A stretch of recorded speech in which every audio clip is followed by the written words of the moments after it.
Hello, everybody. Welcome to this session on education research in times of pandemic in the Global South. This is a panel put together by IDRC, which stands for International Development Research Center, which is also the organization that administers the GPE-funded KICS grant. And very soon you will hear a little bit more about the KICS initiative. So I will not say a word about the KICS initiative. My job is to present this high caliber group of colleagues, and it's a big pleasure doing this. Let me just say a few words on the topic, very little. We will have at NORAG a special issue that will come out in September, done by Will Brehm, Elaine Unterhalter, and Moses Okech, on what has COVID done to education research. And this is actually the topic of this panel. And they remind us, and others also, that we are not only in a state of biological or health emergency, but also economic emergency, political emergency, and social emergency. So this panel in particular looks at the research emergency that COVID has generated and the impact it has on education systems and education research and collaboration in the global south. Let me introduce you to the first speaker, who is from IDRC, Dr. Florencio Ceballos. He is a senior program specialist with IDRC in Ottawa, and he has been there since 2005. He is a sociologist by training, and in fact, before coming to Canada, he was a faculty member at the University of Valparaiso in Chile, and before that he worked in Paris for the UNESCO's Learning Without Frontiers program. Florencio, the floor is yours. First with a short KICS intro and then the presentation. Let me take this opportunity to also give a technical instruction. You will see on the top of your screen a sign that looks like a hand, and if you click on it, there is a window where you can put in your questions. Don't hesitate to put your questions right away, so this way I know when to block my colleagues from speaking, so we have enough time for discussion. Okay, so go ahead. You will not see what's there, but we will see the questions you will put, and we will read them for you at the end of this session. Florencio, please. Thank you, Gita, and hello and welcome to everyone. Yes, so in my presentation, I will do a very practical exercise based on experience we recently had with KICS in terms of organizing and producing research in terms of COVID. But in order to do that, I will need to explain very briefly what KICS is. And instead of going in a long presentation, I think that the best way for me to introduce what is the knowledge information exchange, to which in one way or another the four of us are related, are linked in our professional work, I will show a brief, very brief, 2 minutes and 10-second brief a video that explains what KICS is, and based on that, then I will be able to go with my presentation. So, if you don't mind, Ben, can we see that video now? Can we improve education for children around the world at the same time? We can, by listening, sharing, and using evidence. That's what KICS does. KICS listens to what countries consider to be their principal education policy and programming challenges. KICS shares experiences of successful educational innovations between countries. And KICS uses evidence to generate a high impact on educational policy. So what is KICS? KICS is the Global Partnership for Education, Knowledge and Innovation Exchange, the largest fund solely dedicated to bridging the knowledge gaps that undermine education systems in developing countries. KICS funds research at global and regional levels, but the fact that it is a learning exchange is what makes it special. The exchange brings together representatives of national education systems to share information, identify best practices, and guide regional priorities. So where does KICS do all this? KICS is global, connecting 70 low and middle income countries that are part of the Global Partnership for Education. But it's also local, based on local needs and expertise. 4 regional hubs are the core of the KICS design, acting as a primary mechanism for knowledge sharing. 2 separate hubs in Africa connect representatives from 40 countries. The EAP pulls together stakeholders from 21 countries in Asia Pacific, the Middle East and North Africa, Eastern Europe and Central Asia. And the hub in Latin America and the Caribbean groups 10 countries across the region. Regional learning partners manage each hub. They are key global and regional organizations in education, bringing with them technical, social, economic and political capital. They all work for the same goal: share, systematize and promote high-quality education around the world. And that's how KICS does it.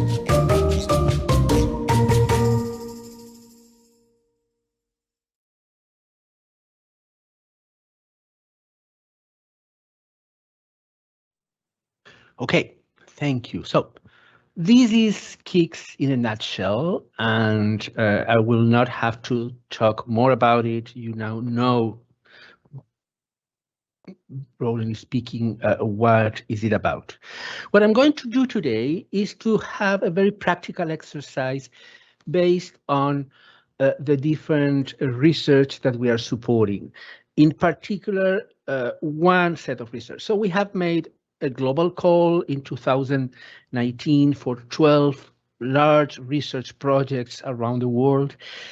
But then in 2020, at the very time that the pandemic was starting, I would say the same week, we initiated a process to make a regional call for proposals, out of which 22 projects in Africa, in Asia Pacific, and Latin America were selected. Those were large $1.2 million projects across different countries. And we initiated this process at the time of the pandemic. And what I'm going to share today are 3 types of insights that we are getting for those processes and for the researchers that are ongoing with us.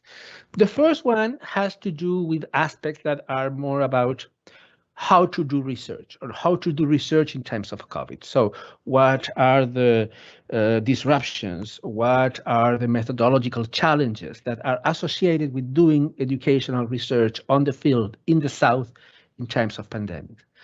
The second one is about the new knowledge gaps. So which are the knowledge gaps? Which are the research needs, the evidence needs that emerged in the South, and discussing with global and local stakeholders as a result of the pandemic? What's changed in terms of the needs for research?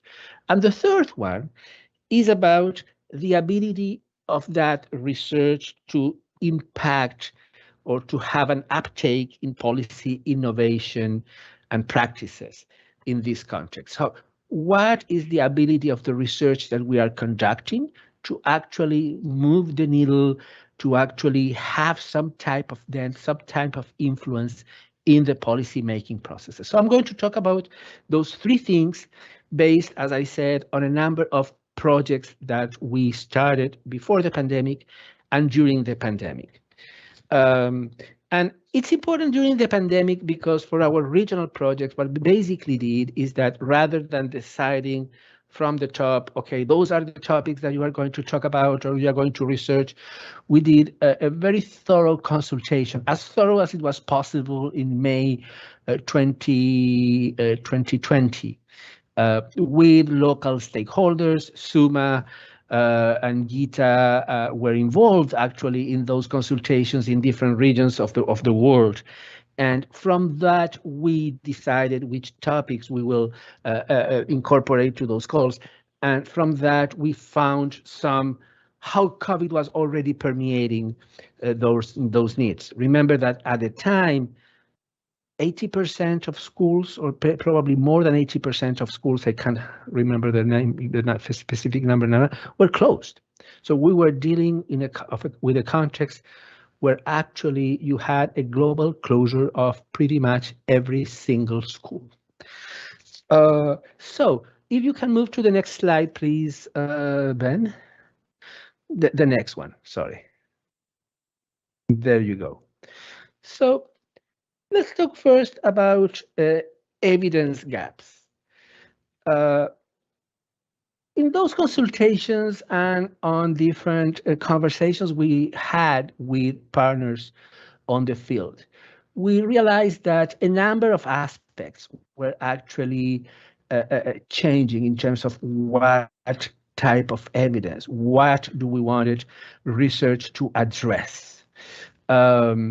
Of course, COVID emerged as the #1 priority for pretty much everyone we asked at the time. I'm not saying that was the only priority, but was pretty much the first one for everyone. And areas of concern or areas in which they found that gaps were becoming more important had to do with adapting teaching strategies to distance education. So you were basically moving without anesthesia into a total distance education modality in most cases, in some cases blended, but at that time, mostly full distance education, without making sure that teachers had the competencies, had the tools, had the capacities, had the space in order to adapt their pedagogical the pedagogical strategies to this new environment. That involved also several curriculum adjustments, and countries were confused on how do you actually produce or generate those adjustments in such a short time. Same for tools and assessment for modifying assessment tools and practices. How do you assess? Are you going to assess? What are you going to assess in terms of learning in this new context? A huge question everywhere had to do with, in general, with the use of technologies. And we're not talking here only about high tech, let's say, not only about, I'm not sure if that's high tech is the best word for that. We're not only talking about use of internet in order to do distance education. In many cases, we're talking about low tech. We're talking about use of television and use of radio as a way to provide distance education in contexts in which the penetration of internet was extremely low, especially with more vulnerable populations. So that was a huge question that I think still remains for many of the countries we work with in terms of what is a strategy, especially for low tech in those contexts. There is an aspect that was extremely important, and maybe Shem will talk a little bit more about that, which are related with the social emotional aspects of the pandemic, both with children and with teachers. You know, that aspect that has an important influence in how people learn and how people teach and how they evolve in their learning environment is a very important one. And we know that the lack of the suspension of classes, or at least face-to-face classes, had a huge toll in terms of social emotional health for students and teachers. More sort of long-term questions that emerge out of those consultations in terms of evidence gaps had to do with resilience, like a feeling that, okay, these, and that was clear in 2020, in May 2020, and I think it's clear now that we need resilience because this is not something that we are going to get rid that easy. And we're talking about countries here, I want to insist on that, in which the vaccination processes are not moving as fast as they might be moving in North America or Europe. So in which they know that you will have spikes and events and events of COVID for a long time, and therefore you need to adapt and generate resilience in the long term and adapt your tools, including EMIs, for instance, to those new contexts. Next slide, please. Okay. In terms of doing research, well, this is a bit obvious, probably. Okay, challenges for. Sorry, Gita, are you counting my video? Yes. Okay, you are not counting the video as part of 3 it, right? minutes. Okay, Just bargaining a minute.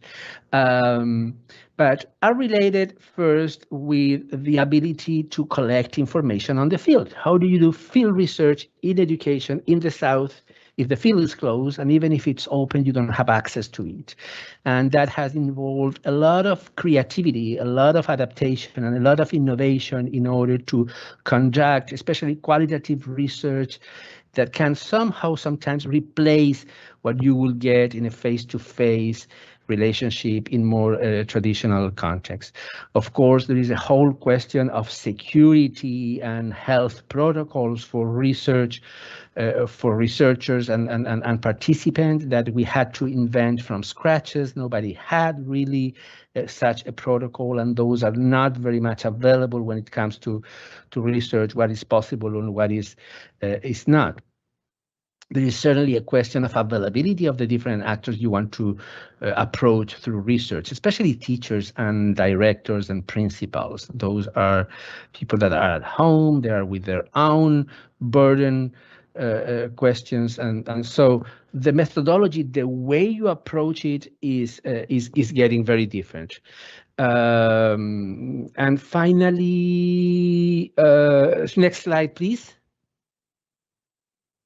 And finally, and I think that's important to understand, there is also a switch in terms of policy priorities. We don't do research for the sake of doing research. We do research in the case of KICS because we want to change things, because we want to have some influence in policy processes.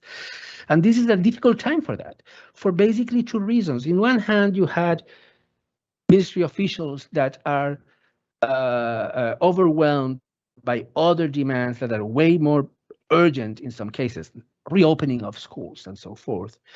And then because you are facing a context of shrinking budgets as a result of the economic crisis, as a result of other expenses associated with health in particular.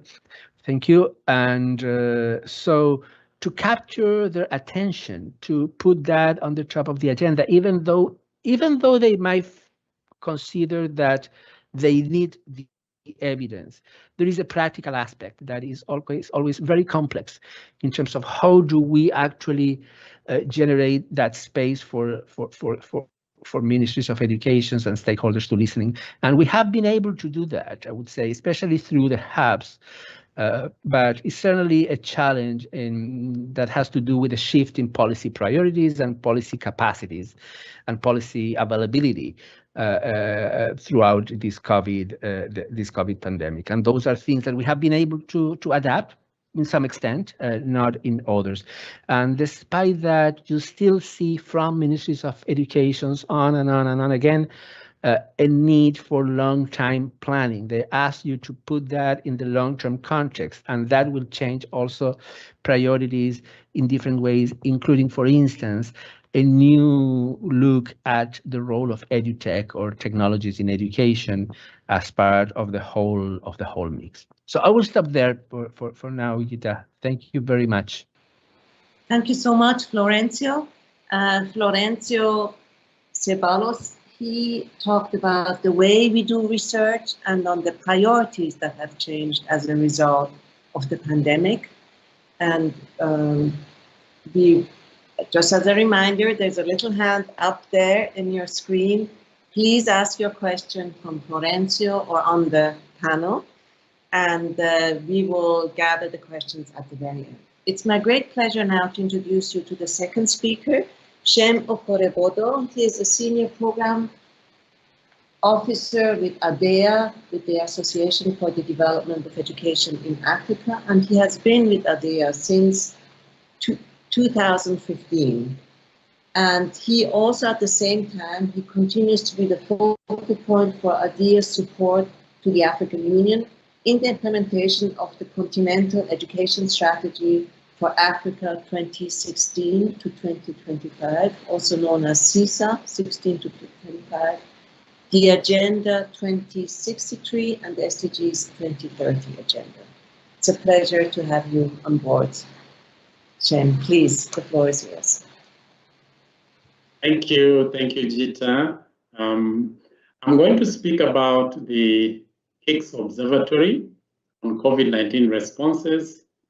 This is a platform that generates and mobilizes evidence around educational responses to COVID. And this platform is managed, of course, it's led by ADEA, but we have a consortium. And this consortium also includes the African Union's International Center for Girls and Women's Education in Africa, commonly known as AUCFA. But we also have technical support, especially in undertaking the synthesis, the research synthesis from the African Population and Health Research Center. And then the data, the hard data we get from UNESCO UIS. So in terms of background, next slide, please. The observatory uses a gender, inclusion, and equity lens. And it does this to be able to track, analyze, synthesize, and disseminate the evidence about policies and practice responses, especially in primary and secondary education, within 40 GPE member countries in Africa. So in terms of the focus areas, there is a 4 kind of parallel track. First, it looks at the continued operation of education systems.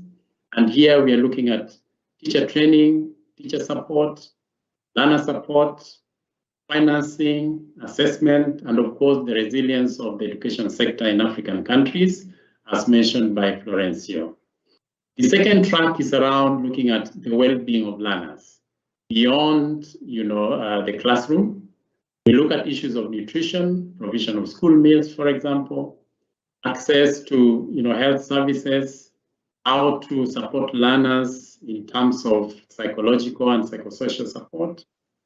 And at the same time, the observatory tracks emerging research, as well as those interventions that have been tested and evaluated.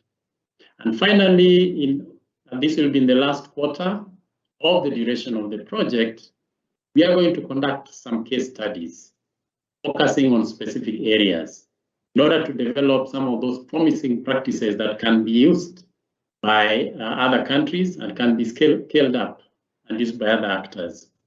So the expectation indeed here is that countries will be able to use this evidence that the observatory is generating to be able to inform their policy reforms around COVID-19, and also looking at those interventions, looking at those plans and practices that can then be tightened to be able to manage the pandemic.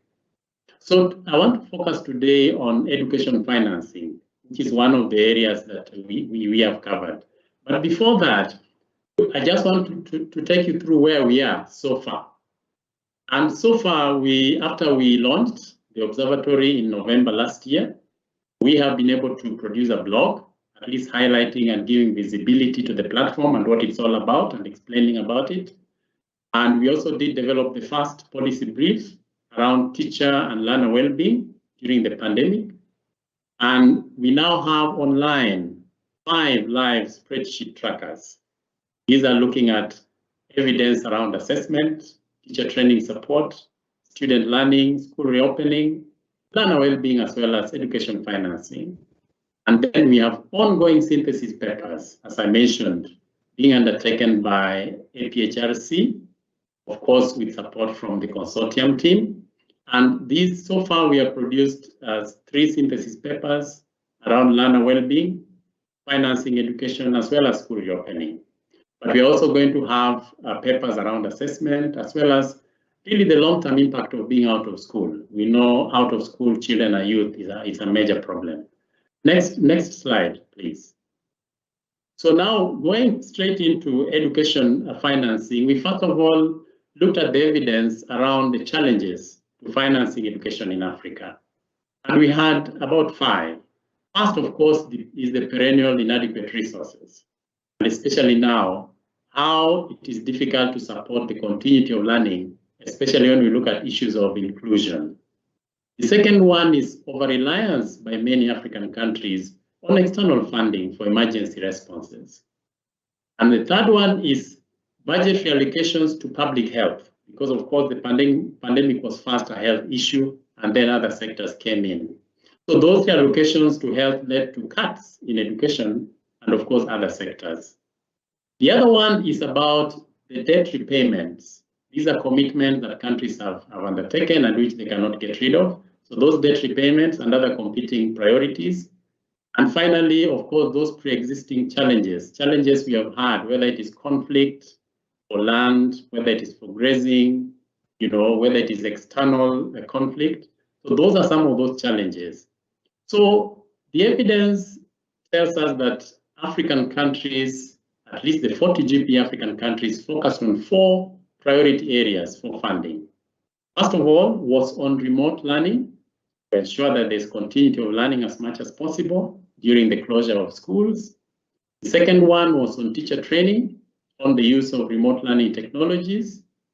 Remedial teaching came a bit later, but really on how to just manage to deliver lessons remotely. The third one was the provision of water, sanitation, and health materials, as well as PPEs and other resources. And part of this was really to prepare the schools for reopening. The fourth and final one is support to vulnerable population, especially here looking at children with special needs, and of course girls from marginalized areas and refugee populations. But we also did realize that the funding varied from country to country in terms of proportion and stage of implementation. Next slide. So we had 2 main sources of funding.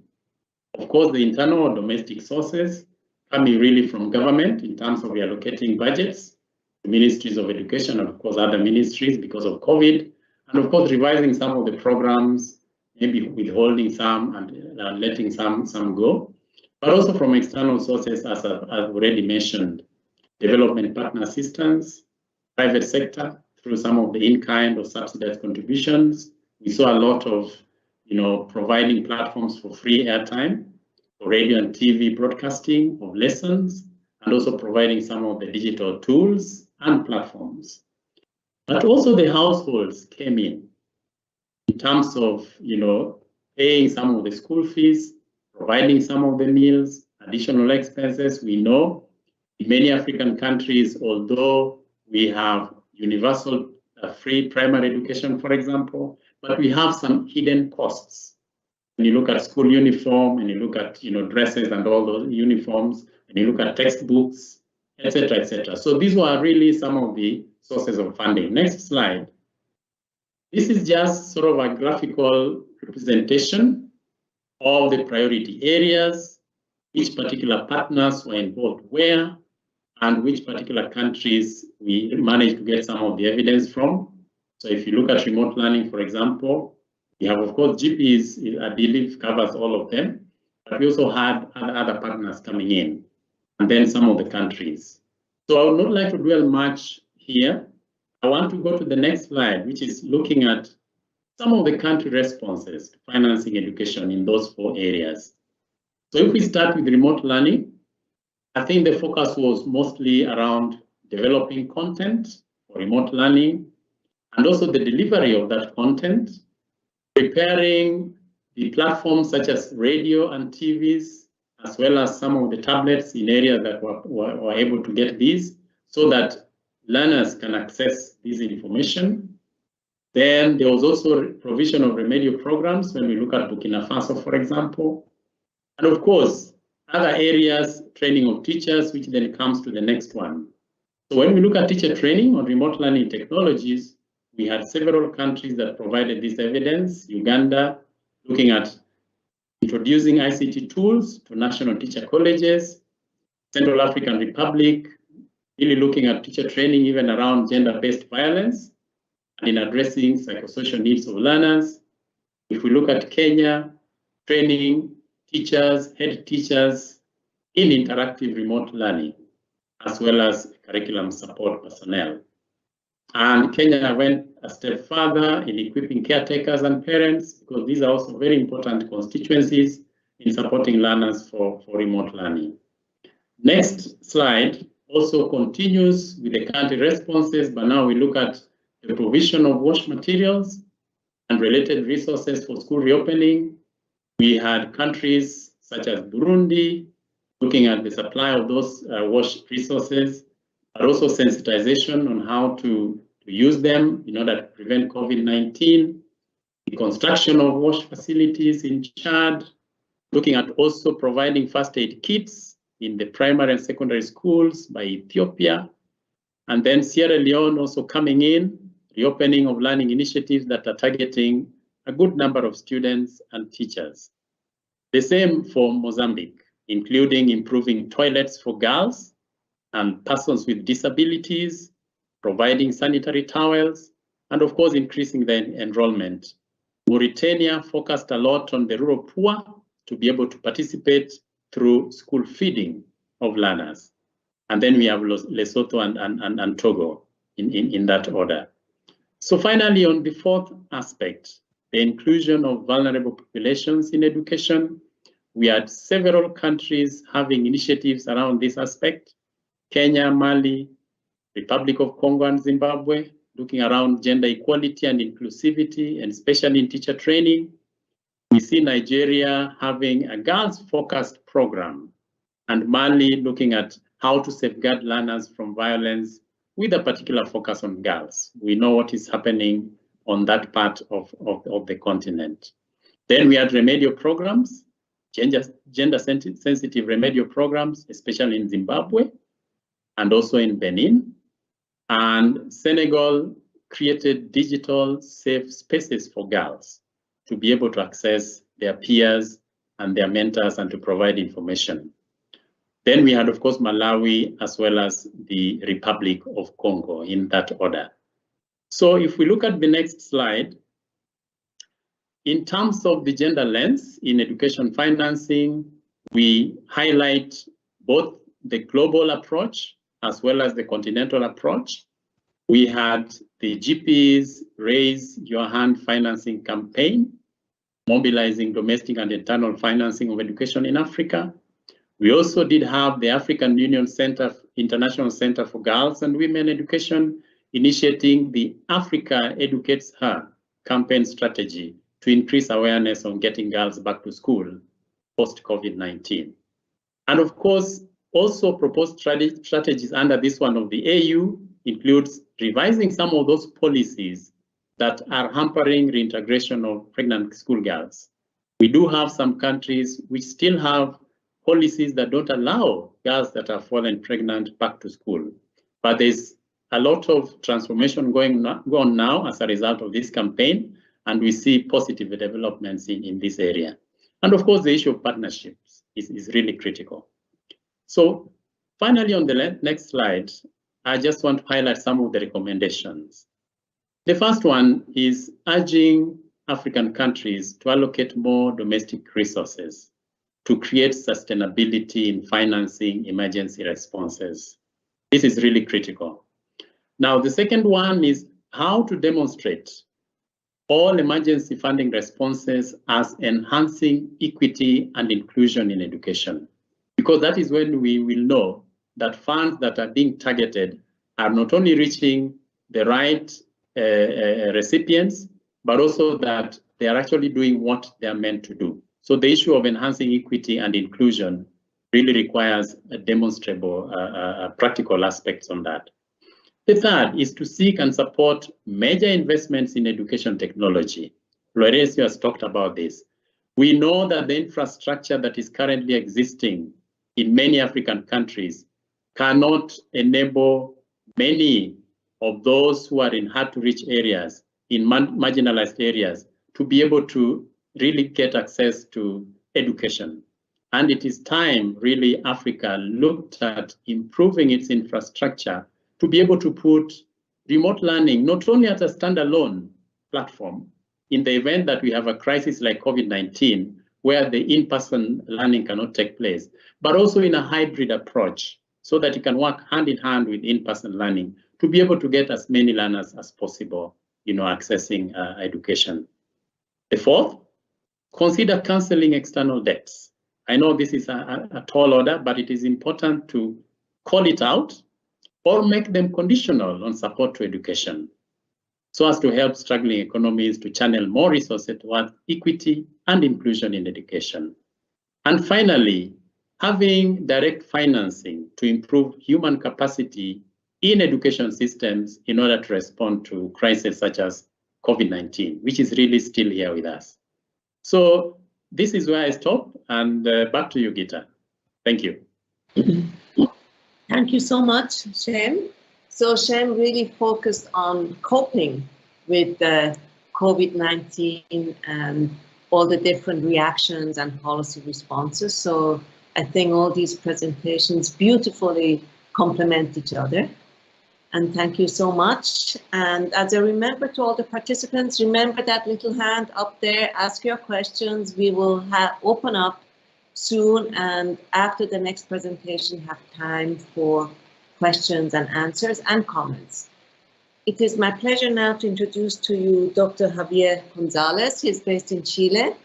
Javier is director of SUMA, and he's also affiliated lecturer at the Center for Development Studies at University of Cambridge in the UK. SUMA is together with OES, which stands for Organization of Eastern Caribbean States.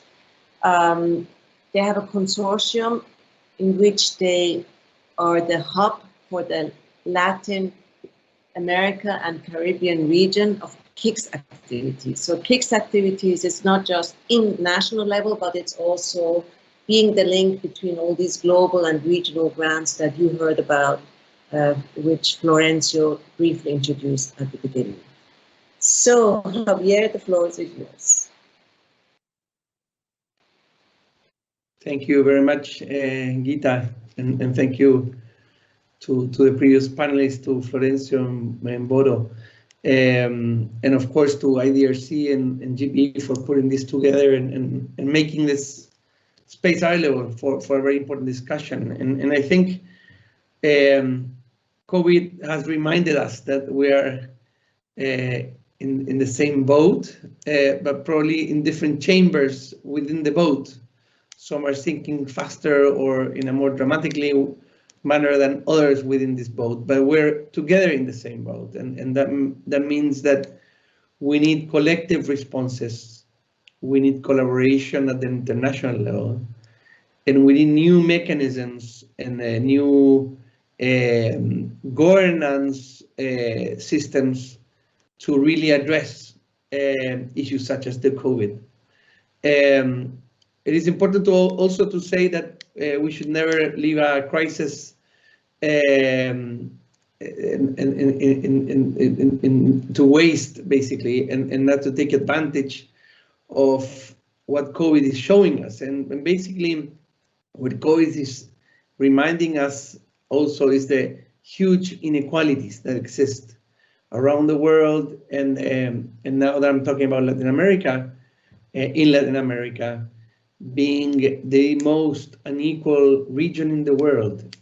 Sometimes people forget that because many of the Latin American countries are middle-income countries or low-middle-income countries, and therefore sometimes there's an impression that they're not so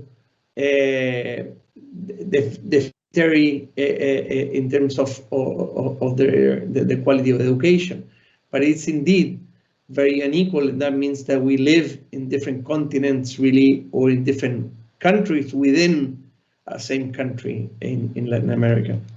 So let me start by basically, if we go to the next slide, what I would like to do in this few minutes is to talk about 4 main strategies that we are promoting, especially by SUMA, and also within the context of the KICS initiative, of course, and together with the OECS. The main 4 activities maybe that we could cluster are basically trying to understand what's really happening on the field, beyond very general top-down approaches. Is really to understand what's happening on the field in rural areas with students. So identifying these gaps and collecting data. Secondly, promoting innovations that could actually tackle these problems. Thirdly, to support teachers, which we see that is the main actor that really seems to be quite alone and quite isolated in this moment, and governments, although they're doing their best, are not really reaching out, or at least in a sufficient way. And thirdly and finally, how to disseminate and collaborate. And this is where the KICS initiative, promoted by IDRC and by GPE, it's crucial. Next slide, please. So let me just start very quickly presenting what SUMA is. SUMA is a regional institution which was created in 2016 by the demand of several countries, several governments, and supported by the IDB, the Inter-American Development Bank. Today, it's an independent regional center of research and innovation for education.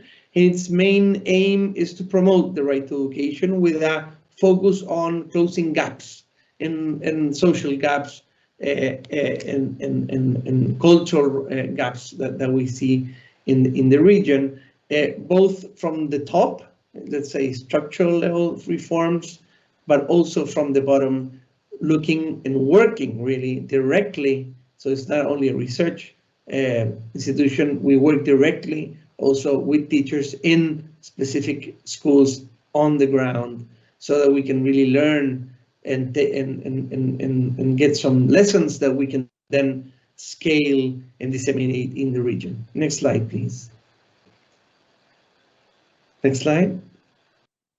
So within the first sphere of actions that I was mentioning, we started very early in 2020 with a first, already in April, and we launched this in May, this report on a survey that it was first in Chile and to 3,000 teachers.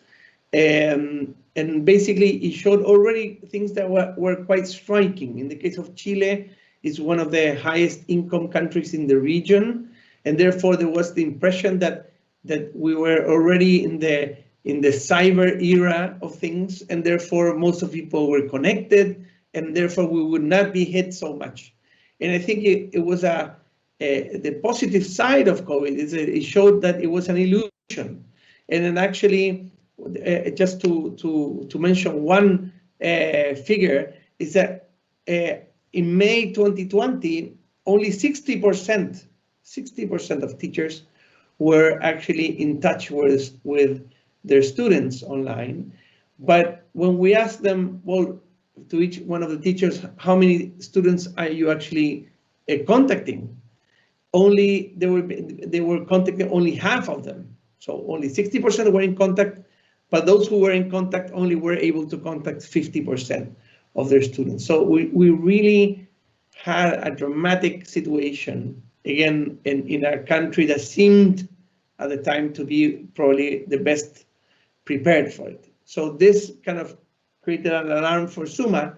Next slide, please. And therefore we decided to launch a much larger effort, again, supported by GPE and IDRC, basically to create what we, to the best of our knowledge, is the biggest ever done survey in Latin America, not only in COVID times, but altogether across the region in 20 countries. We're looking right now at what is the digital resources that are available for teachers, what are the teaching strategies that exist and that are actually occurring within the class, so not informed by ministries, but informed by teachers themselves. What are the kind of curriculum prioritization practices that they are doing, and what are the main challenges? The way that we're doing this is that we're working together, and this is the innovative part, we're working together with the ministries of education, and therefore from SUMA we have designed this survey but the ministries are the ones that are sending them directly to teachers in their data set, basically directly to the emails. Therefore, we really know it's not an open survey that can be responded by anyone. It's actually targeted towards the teachers. Next slide, please. The good results that we have up to now, of course, we have not yet closed the survey, but we already have more than 200,000 teachers that have responded the complete questionnaire up to this date, which still is open, and it's covering already 20 countries in the region. So we'll really have a comparative perspective and quite, again, bottom-up perspective of what's happening on the ground with in the classrooms in the region. This is quite a unique, we think, unique experience that will definitely feed into the ministry's policies because, again, we're working with them from the beginning and they're very, very interested on the results of these of this questionnaire. Next slide, please. Together with that, and once again, with the support of IDRC, we're working on creating what we see is a distance learning readiness index. This is an effort, again, not only for Latin America, but for the world, indeed, because we are surveying and researching 15 countries in total, 5 in Latin America, but also 5 in Africa, and 5 in Asia. And what we're trying to do with a group of experts and people in the field is to try to create this index that will tell us, if we go to the next slide, please, how prepared, again, are these countries? How resilient are these educational systems to face today's COVID, but tomorrow there will be environmental issues that will probably interrupt education systems or another pandemic. So we need really to know what is the situation of these countries in terms of being able to secure education, the right to education in terms of distance learning. And we're looking at 4 dimensions. One that has to do with more digital literacy and infrastructure. So do we have access to internet? Do we have access to technological devices? But most importantly, do teachers know how to use them and do students know how to use them? So that's one thing. The second dimension has to do with well-being. So basically, are students being fed when they are not in school? Remember that in most of these populations, in many of these countries, students receive their daily meal, breakfast and lunch on schools. So when you close schools, you're also having, and we already have numbers that are showing, on the one hand, obesity, because of course, the type of food which is cheaper, sometimes not as nutritious as the one that can be provided in schools. But on the other hand as well, together with the obesity in some cases, it goes together in other cases with non-nutrition, so basically we are having these nutritional deficits. So that has to do with well-being. Vaccines, on the other hand, social emotional care, etc. So that's in regards to well-being. Can we secure that in a distance, at distance? And then 2 more issues that have to do with distance learning itself, in terms of planning, etc., curriculum, assessment, and teacher training on, next slide, please. Now, beyond the diagnosis, we're also trying to promote innovations. In Summa, we had already an innovation map. We just some weeks ago, thank you, Gita, 3 minutes, yeah. We started working on an innovation map, basically, and now just a couple of months, we renewed the second version of it, which shows which is innovations around the world. For that, we have mapped over 1,700 innovations around the world with different partners, with WISE, with JPAL, IPA, etc., Telefonica, to map them. But then we have filtered them according if they're replicable, if they have some kind of impact or results, etc. All this is available to the public in this map of innovation. Next slide, please. But we have also created an open call to try to detect grassroots innovations, which we call promising innovations. We received more than 78 innovations from 11 countries in the region. We are actually financing and supporting through mentoring with different universities in the region, innovations in Mexico, in Colombia, in Argentina, in Peru, and basically also we're also financing what we call consolidated and much larger innovations in the region. Please, let's continue. Yeah, next. We're also supporting teachers by providing information on what works, and for this we of course rely on our partnership with the Education Endowment Foundation, which provides a synthesis of evidence, but which in summa we provide an extra layer which contextualizes this research that is mostly from the north, from the global north. We include a layer of research in Spanish, in Portuguese, and therefore contextualize what works also in our regions and what is the impact of those pedagogical practices. Next slide, please. Together with IDRC in a project called TPD at Scale, we're also working, providing teacher guidelines, for example, for remote learning with the University of Hong Kong, with FitEd in Philippines, etc.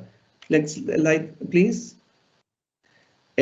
Providing different types of guidelines also in terms of, together with La Caixa Foundation in Spain, we're providing basically on not only what works on, but also how we can work on the classroom, and therefore trying to provide actually pedagogical and didactic material for teachers to understand how to do, for example, collaborative learning. So it's not only about knowing that collaborative learning is important, it's how can they do it. Yes, let's please. Next.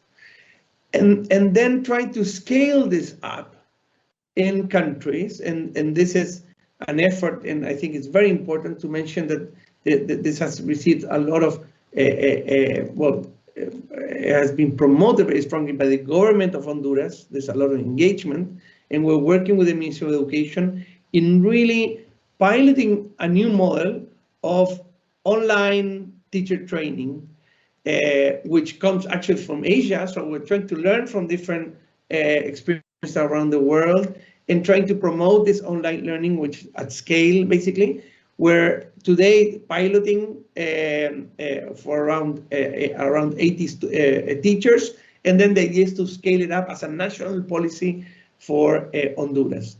Next slide, please, and I'm finishing, Gita, yeah.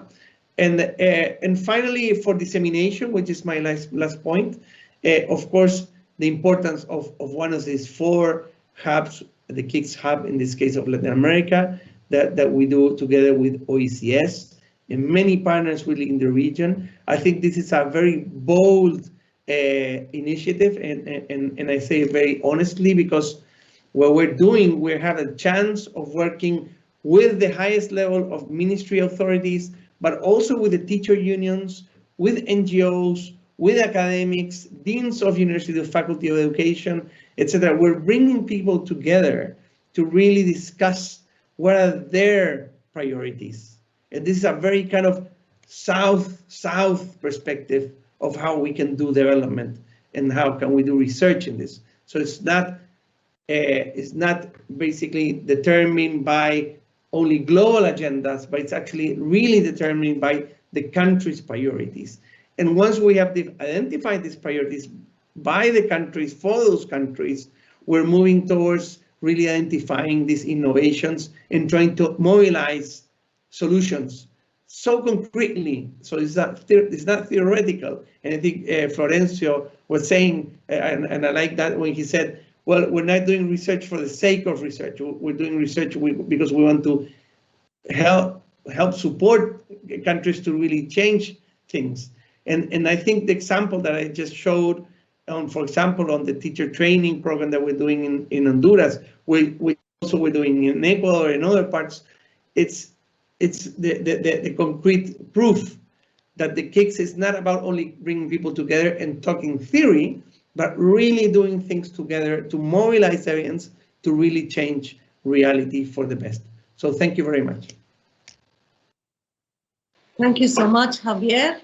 Let me start off with a couple of questions until we have the questions that come in from the audience. Maybe one for Javier specifically, which just shows how COVID, the situation and the coping with COVID is like a moving target. There is like a maturation or learning effect.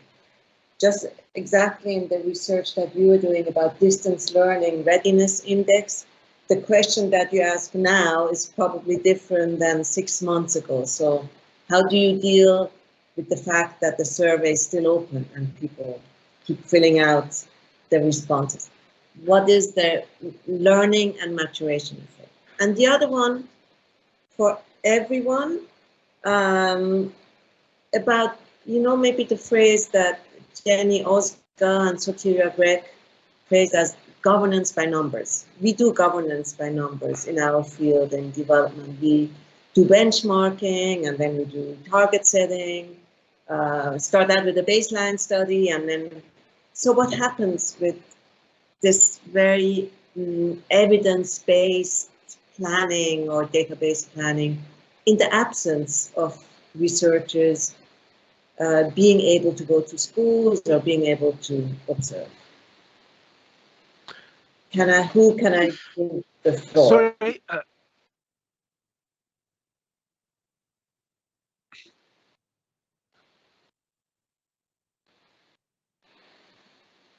Perfect. So thank you, Gita. And very important question. Maybe I can offer a reflection more than a response, a final response.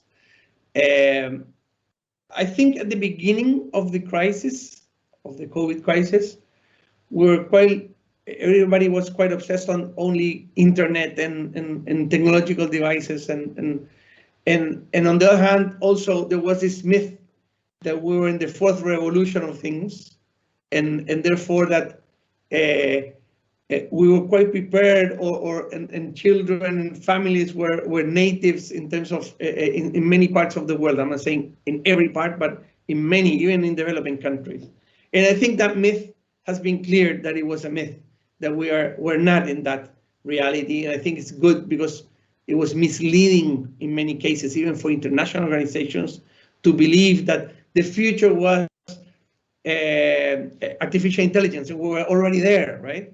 And we're back way in that sense, that in rural areas, and Bodo was saying, and we share this in Latin America, we still don't have in many places water, toilets, electricity. So internet, it's another thing, it's already another step forward. So my response is, well, I think what has changed is a reality check, first of all, of saying we're much more behind that the kind of the fancy discourse of development that we're in the future is now, etc., etc.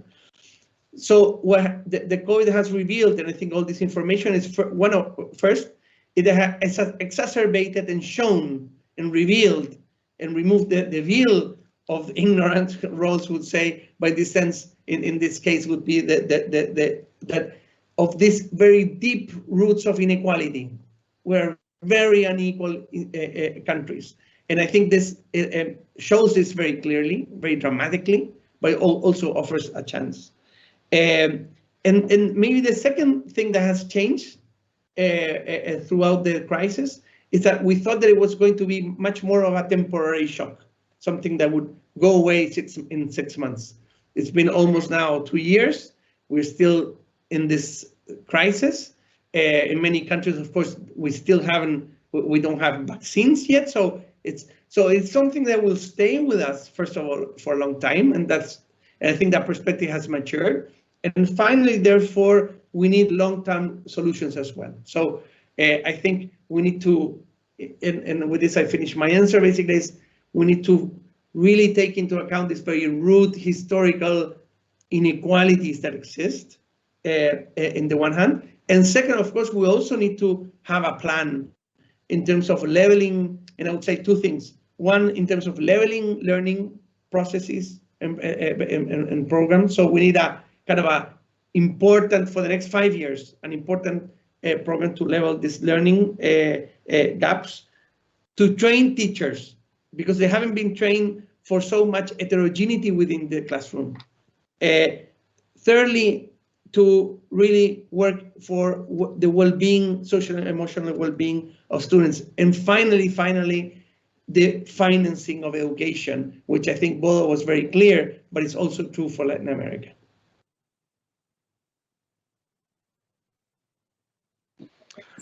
And then maybe Florencio or someone can read the questions from the audience. Okay. So you want me to take on the questions? Yes, that would be great. I can't see them actually myself. Oh, no, not on the. Sorry, that's an internal thing. Okay. I will read a question, but first I would like to make some reflections on what Javier was saying, which I think it's very accurate. But 2 or 3 considerations. The first one is to assume that the sort of the baseline has changed, as it changed in health, and health changed in women's employment, for instance, as a result of COVID. The baseline has changed in many regarding education. Sustainable development goals, just to use a benchmark, and they were before we started this pandemic. We had lost in learning. We had losses in many aspects as a result of it. And this is the new reality. I think that it's important to consider, and that connect with what Javier was saying in terms of resilience, in terms of adapting to those changes, because today is a pandemic, but we also understood that educational system will have to be more proactive in the resilience strategies, because today is that, but it might also be something else. It might also be that related with climate change, for instance, and displacements of populations. In terms of edutech, I agree with Javier, but I will still point out that we are probably that happened at the end of what I used to say was a lost decade. In Latin America, for instance, I think that, and not only Latin America, actually, I think that you have more robust plans in order to make technology accessible through schools for larger populations 10 or 15 years ago than you have now, except maybe 2 or 3 countries. I'm thinking on Uruguay and perhaps Colombia, but in general, you had more robust programs 10 or 15 years ago, and that has to do with the privatization of what is understood as technologies for education in general. And that we focused on those areas that were giving that were opening more space for private interventions, that technologies as a public good. And I think that was lost somehow in the last decade. We start paying more attention to platforms and applications and solutions than to basic access features for schools. So that, I think, were my main comments. So now let me go with one of the questions. I'm sorry. I like that question. One question, I'm trying to find it now here. They're asking on the pandemic has seemed to open many opportunities for research to be considered in public policy, particularly, for instance, in public health. So while there have been barriers to accessing policymakers during COVID, have you also seen examples of increased openness to evidence in education policymaking during and because of the pandemic? Any promising results of evidence-informed policymaking? I don't know, That is the question, Gita. Maybe you can take it from now. And, I think Shem wants to say something. Thank you. You know, I don't see the questions I tried, but so it's good if that's you. okay. I will keep reading them, and then you might. That would be great if you don't mind. Shen, please go ahead. Thank you very much. Indeed, we have seen cases in some of the countries. We have seen cases where policy decisions are actually made based on evidence. And this has taken place where we have, education COVID-19 response committees or emergency committees actually giving reports with evidence that tells whether schools, for example, should reopen, that tells whether there is need to provide a stimulus package to those who are in the vulnerable category, whether it is cash transfers. And we know, for example, I see a lot of ministerial policy statements and the statements by the head of state in Kenya, where I come from, where even the statement itself refers to the evidence and based on which the decision is made whether, for example, to have a curfew or to lift it or to open schools or not. So there is clearly areas where the policy decisions are actually evidence-based. But we have also seen cases where research has taken place and the evidence has been provided and there are queries to that evidence. And you will find there are countries that actually do a counter research where there are instances where that evidence is actually shown to either have been exaggerated or minimized. So I think it's actually a little bit of both. And that's why I like what Florencio's colleague normally says, that we have to embrace adaptive management, even in research, because the baselines of today is not going to be the baselines of tomorrow because of this moving target. And therefore, I foresee the research that we are undertaking not as one-offs. There'll be a lot of updating of this research. And this is something we just have to live with.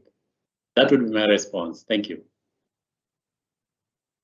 And at the same time, we do have kind of a crisis of expertise because experts disagree on many things, on what the actual response is. So that's an interesting situation. And on one hand, there's the belief in science and the big expectations in science and research, but also a crisis in expertise and experts. Florencio, more yes, questions. there is another question here where basically we are asking that there are significant obstacles during applying research in education systems that has been research that has been disrupted by COVID, and we were talking about how researchers have adapted their methods and research strategies, and they asked if we could give some specific examples of that. And maybe I can start on that. Please. I'm thinking about, and maybe you can jump on that later. But I'm thinking about two main things that I have seen in our researches. The fact that moving and traveling, and especially international traveling, has become more difficult, has forced in some ways, and I'm thinking specifically about the type of consortia that we work with, in which there are maybe one or two global players and then national players. And it has forced to do a transfer of capacities even more intense to local research players than it used to be. And I think that's a good thing. So moving away, and we are always at IDRC careful on not promoting this sort of data mining type of research in which others are just local partners are just there to collect data. But I think that one thing I like about what is going on is that those consortia had to adapt and had to transfer capacities and had to form and train their local researchers in order to do something that is more than just collect data. They are the front face of their project. And I think that's a very important thing. That's the only way you actually can transfer research capacity and empower local researchers if you let them do not only the applying the survey, but actually way more than this. And I think that's a good thing. The other one is very practical.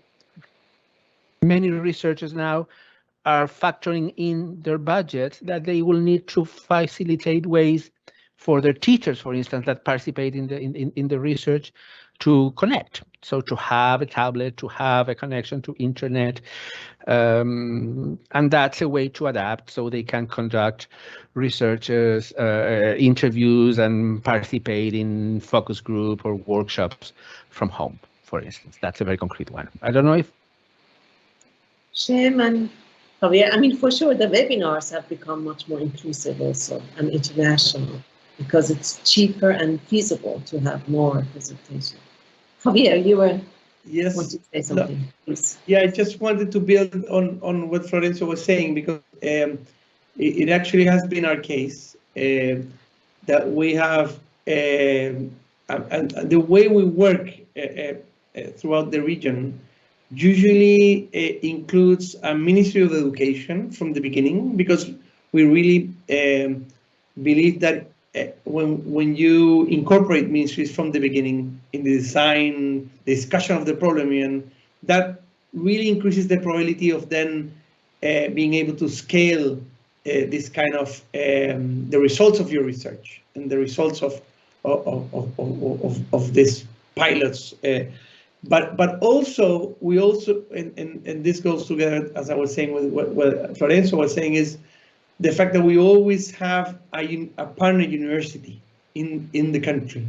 So we have kind of a triad in terms of having the Ministry of Education, a local university usually, and then SUMA providing an overarching overview of the project and research, etc. But I think maybe I think it has been a good practice that I would definitely maybe promote, to have that kind of triad between a kind of a regional or international organization, such as SUMA or other organizations, or the KICS hubs, but also with the governments and a local university. I think that works very well.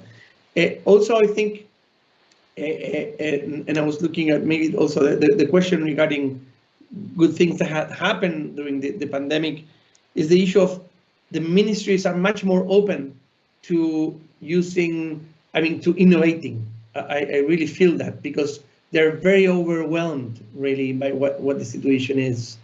The public resources are being reduced. Many, and Bodo was saying this, many are going to health, or many definitely are just diminishing because of economic growth, basically, and basically recessions in some countries, and therefore lowering of fiscal capacity. And therefore, with the same resources, they have to do even more. So they're much more keen, in our experience, at least in Latin America, to look for new ways of using the same resources, of using online resources, on really innovating and using the best practices that we can find in research. So I think that has been a good effect of COVID, in the sense. The demand by the ministry themselves to use the results of research, of applied research.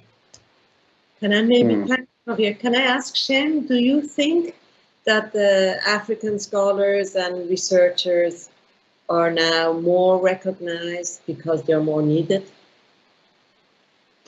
I know they are more needed. Mm-hmm.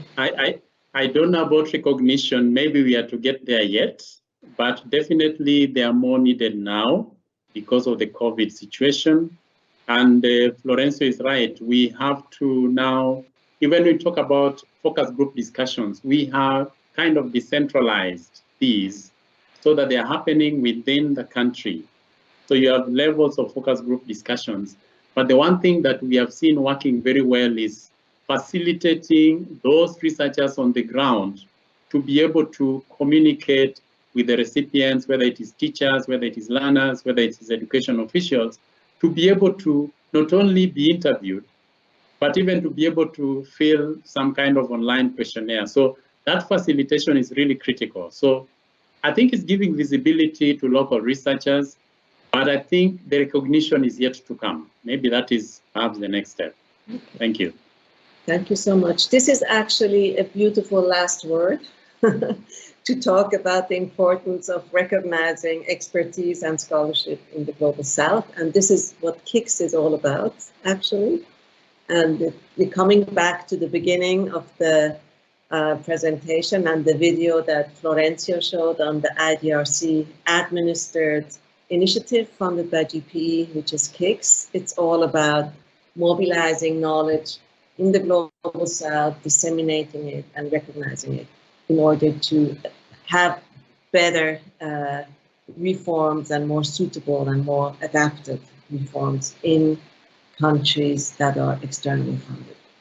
Having said this, thank you very much to the audience for your active participation, and thank you to the 3 wonderful speakers of this panel.